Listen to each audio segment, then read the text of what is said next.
네, 오늘 소개해드릴 물건은요, 우리가 공매 물건 보다 보면은 굉장히 유찰이 많이 된 물건들 볼 수가 있습니다. 경매보다 공매가 유찰이 많이 되는 경우들이 발생을 해요. 아무래도 공매가 낯설기도 하고 또 명도에 대한 부담도 있거든요. 뭐 아시겠지만 경매의 경우에는 저무자하고 협의가 안 되면 빠르게 인도명령을 받아서 강제 집행이 가능하지만 온비드의 경우에는 낙찰되고 저무자 협의가 안 되면 명도 소송을 통해서 강제 집행해야 돼서 시간적인 부담, 또 명도 소송에 관한 비용 부담 때문에 사람들이 사실 온비드를 잘 못하게 되는 부분도 있어서 유찰이 많이 되기도 합니다. 거기다가 또 최근 들어서 이제 상업용 부동산 시장 경기가 워낙 안 좋죠. 그러다 보니까 상가 공매 물건들이 유찰수가 굉장히 많이 내려가는 경우도 있습니다. 오늘 말씀드리려고 하는 물건은요, 이 경매와 공매의 차이가 어느 정도나 발생하는지, 왜 공매를 하는 것이 좋은지 그 부분을 좀 설명드리려고 합니다. 용인 동백동에 메디슨 타워라는 상가가 있어요. 세브란스 병원 근처에 있는 상가 건물인데 감정가가 18억대였는데 현재 최저가가 무려 1억 8천까지 내려와 있습니다. 10%까지 내려와 있는데요. 자, 어떤 물건인지 자세한 내용 한번 보도록 하겠습니다. 온비드 사이트에서 물건 검색으로 가신 다음에 매각 그리고 입찰 기간도 좀 여유있게 지정하시고요. 주소 용인 기흥구 중동 하신 다음에 검색 누르시면 됩니다. 그러면 보는 것처럼 여기 메디슨 타워 101호, 102호, 103, 104에서 107호까지 여러 개 호수가 나와 있는데요. 자, 먼저 101호 클릭해서 보시면 압류지산입니다. 압류지산 세금 체납으로 인해서 진행하는 거고요. 전용 면적은 42.9제곱미터. 평수로 환산하면 약 한 13평 정도 됩니다. 감정평가 금액 18억 5,200인데 1억 8,520만원까지 유찰되어 있습니다. 입찰 정보 보시면은 7월 21일에서 23일까지. 압류지산은요, 월요일부터 수요일까지 입찰하게 됩니다. 1억 8,520만원에 시작을 해서 2025년 9월 22일에 1,850만원까지 현재 예정이 되어 있습니다. 그런데 이게 원래 감정가 18억 5,200만원이었잖아요. 엄청 비쌌죠. 여기 입찰 이력 가서 보시면은 작년 9월 26일 날 18억 5,200부터 입찰을 시작했던 물건이에요. 근데 유찰 계속 유찰이 된 거죠. 그래서 최종적으로 5월 15일 날 1억 8,520만 원에도 유찰이 됐던 겁니다. 그래서 이번에 7월부터는 1억 8,520만 원으로 진행을 하게 되는 거죠. 위치 보시면 바로 메디슨 타워가 여기입니다. 요 건물. 그리고 이 뒤쪽에 세브란스 병원이 있어서 보통 이런 대형 병원 그 인근에는 약국이나 소형 병원들이 많이 입점을 하거든요. 로드뷰 보시면 이렇게 세브란스 병원이 현재 이렇게 있죠. 그리고 이쪽 쭉 길 따라서 내려가다 보면은 바로 이렇게 좌측으로 메디슨 타워 이쪽으로 해서 이제 주차할 수 있고요. 제가 보니까 경사가 져 있는데 여기가 1층으로 보여집니다. 여기가 1층. 그리고 이쪽으로 이렇게 내려오게 되면은 여기가 이제 1층인 거죠. 저쪽이. 그리고 여기가 지하 1층, 지하 2층이 아닐까 추정을 해보는데 분위기는 이렇게 뭐 좋아 보이진 않아요. 이 로드뷰가 2024년도 8월 로드뷰인데 뭐 입점을 거의 안 한 것 같죠. 제가 과거 뉴스 기사 검색해 보니까 용인 동백 의료복합 산업단지 지정 계획고시 메디슨 타워 주목. 물론 이제 분양을 위한 홍보 이 뉴스 기사였던 것으로 보여지는데 3월 용인 동백 세브란스 병원 개원을 앞두고 용인 동백지구에 활기를 더하고 있다. 이렇게 되어 있고요. 그래서 동백 의료복합 산업단지 지정 계획 고시에 따라 용인 동백지구가 병세권, 의세권, 이름 잘 짓습니다. 병세권, 의세권, 저 처음 들어봅니다. 네, 그리고 용인 동백지구는 이제 GTX A 노선 개통으로 삼성역까지 15분 내에 접근 가능할 것으로 예상이 된다. 뭐 이런 교통 호재 같은 것들도 이제 하고 있고요. 그리고 이제 연세 세브란스 병원 개원, GTX 개통, 1445세대 시니어타운 스프링 카운티자이, 유동인구 증가, 대규모 상권이 형성될 것으로 예상되고 있다. 보통 상가 분양을 앞두고 이런 이제 뉴스 기사 글을 이제 보도를 하죠. 용인 동백 메디슨 타워는 지하 2층부터 1층에는 일반 판매, 생활업종, 메디컬 전문센터라는 이름에 걸맞게 1층부터 4층까지 각종 병의원, 대형 약국 입점하고 있어 전문성, 편의성 두 마리 토끼를 동시에 잡는다.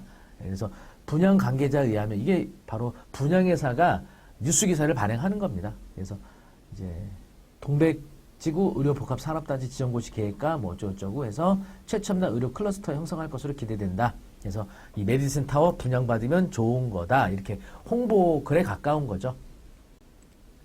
자, 이건 이제 압류지산이라서 제가 재산명세서 보니까 뭐 임대차 확인된 사항은 나타나지 않고요. 조세 체납 관계 보시면 삼성세무서가 7,400만 원, 용인시청이 공매를 위임했는데 1억 2,300.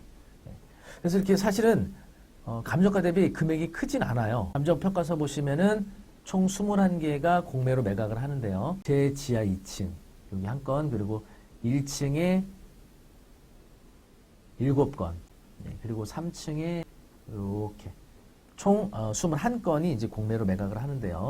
그리고 여기가 바로 이제 이 세브란스 병원 뒤쪽으로 이제 가는 길목에 있는 거죠. 그래서 여기 보시는 것처럼 여기가 하나로 통으로 벽체 없이 이용 중에 있다.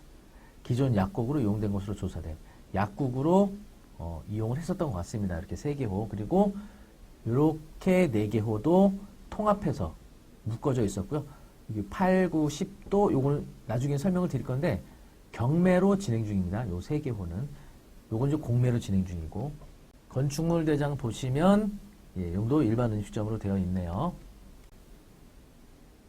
그래서 지금 굉장히 많이 내려와 있는데 이게 경매로 바로 여기 108, 109, 110이 경매로 진행을 했었던 물건입니다. 보시는 것처럼 감정가 여기도 18억이 나왔었습니다. 최저가 6억 3천까지 유찰됐었고 면적은 비슷해요. 다 42제곱미터. 공매도 마찬가지인데 보시는 것처럼 3명이 응찰해서 11억 8,023만 원에 대금 미납합니다.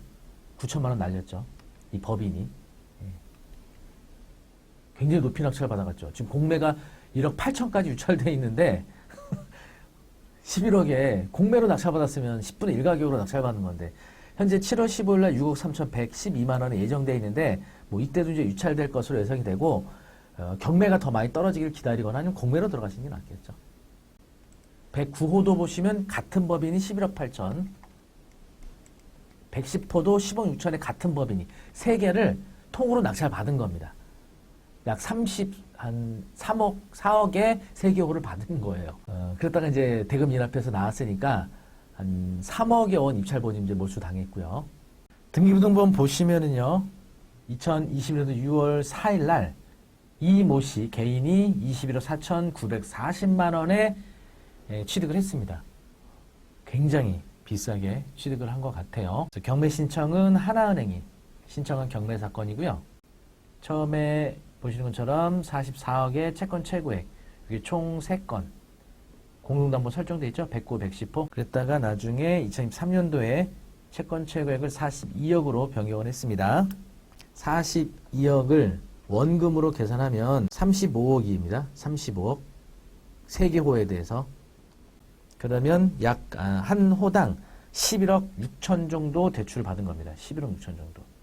새마을금고에서 채권 최고액 5억으로 하는 대출도 받았었던 것 같습니다.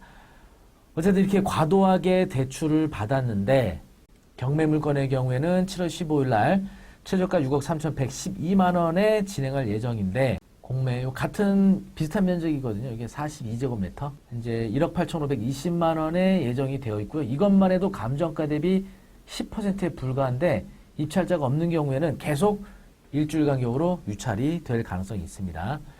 네, 굉장히 많이 내려갈 예정이죠. 감정평가 조사 시점이 2024년도 6월이었거든요. 그 감정된 시점에서 사진이니까 2024년 10월에 오픈 예정으로 이제 아마 붙여놨던 것 같은데 제가 최근에 뭐 가보진 않았습니다. 보시는 것처럼 약국 오픈을 예정을 하고 있었던 호수 같아요. 그 옆에 약국들도 이렇게 운영을 안 한 건지 오픈 준비 중이었던 건지 보여지네요. 현장에 다시 한번 확인을 해봐야 될 것 같습니다. 네, 이렇게 18억에 달하는 감정가를 20억 넘는 금액에 매매로 샀던 분이 경매로도 나오고 또 이 시행사 보유분이 공매로도 좀 나오게 됐는데 경매보다는 공매로 갔을 때가 훨씬 유찰이 많이 내려가게 되겠죠. 여기서 이제 주의하실 점은 벽체가 없는 상가이기 때문에 요거를 하나씩 개별 호수대로 낙찰받게 되면 대출이 안 될 겁니다. 그래서 현금으로 납부를 하셔야 되고 과연 여기에 임차가 가능하느냐 이것도 이제 시장 상황을 좀 현장 가서 확인하셔야겠죠. 그리고 오랫동안 공실이었던 경우에는 미납된 관리비가 상당히 있을 수가 있어요. 이런 부분 꼼꼼하게 확인하고 입찰을 준비하셔야겠습니다. 어쨌든 이렇게 가격이 많이 떨어진 데는 이유가 분명히 있을 겁니다. 현장 가서 꼼꼼하게 체크하고 임대료 얼마 받을 수 있는지, 가입차인이 들어올 수 있는지, 미납관리비가 얼마까지 밀려 있는지 이런 것들을 철저하게 체크하고 입찰을 결정하셔야겠습니다. 이렇게 온비드 공매의 경우에는요, 경매보다도 훨씬 저렴한 금액으로 낙찰받을 수 있다는 장점이 있는 겁니다. 매매로는 21억에 샀고 경매로는 11억에 사고 공매로는 1억대까지 떨어진 거니까 엄청나게 큰 차이를 보이고 있는 거죠. 그래서 여러분들이 경매와 공매에 대해서 함께 알아두시면 좋을 것 같고요. 저희 PL에드 원격 평생교육원 운영하는 홈페이지 옥섭이 있거든요. 옥섭 홈페이지 오시면 부동산 경매와 심화과정 온라인을 통해서 학습을 하실 수가 있습니다. 온라인 수업이니까 언제 어디서든지 편리한 장소에서 여러분이 수업을 들으실 수가 있겠고요. 현재 교육부에서 실시하던 평생교육 바우처를 각 지자체로 이관을 하게 됐거든요. 그래서 각 지자체별로 평생 이용권을 신청하실 수가 있습니다. 그래서 지자체마다 좀 날짜는 다른데 서울시의 경우에는 이제 6월 26일부터 평생 이용권을 신청하게 될 거고요. 만약에 신청했고 과거에는 이게 소득 제한이 있었습니다. 소득 제한을 철폐해서 나이가 이제 일정 금액 이상이면 특정 유형대로 평생 이용권을 이용할 수 있는데 만 30세 이상부터는 디지털 평생교육 이용권 하실 수가 있겠습니다. 그래서 저희 홈페이지에서도 AI와 부동산 경매 투자 분석이라는 과목을 개설 예정 중에 있습니다. 그래서 현재 여러분이 신청을 하신 다음에 만약에 선정이 되시면 7월 말 정도에 결과 발표 나올 겁니다. 그럼 저희 옥서 홈페이지 오셔서 관련된 과목 수강하실 수가 있겠습니다. 1인당 35만원까지 무료로 제공되는 비용이니까요. 여러분 놓치지 마시고 꼭 신청하셔서 꼭 선정되시길 바라겠습니다. 평생교육 이용권 신청하는 링크 아래 올려드리고요. 만약에 선정되신 경우에는 저희 옥섭 홈페이지 오셔서 관련된 과목 수강하시기 바라겠습니다. 저희 홈페이지도 링크 올려드리도록 하겠습니다. 다음에도 더 재밌고 유익한 내용으로 찾아뵙겠습니다. 감사합니다.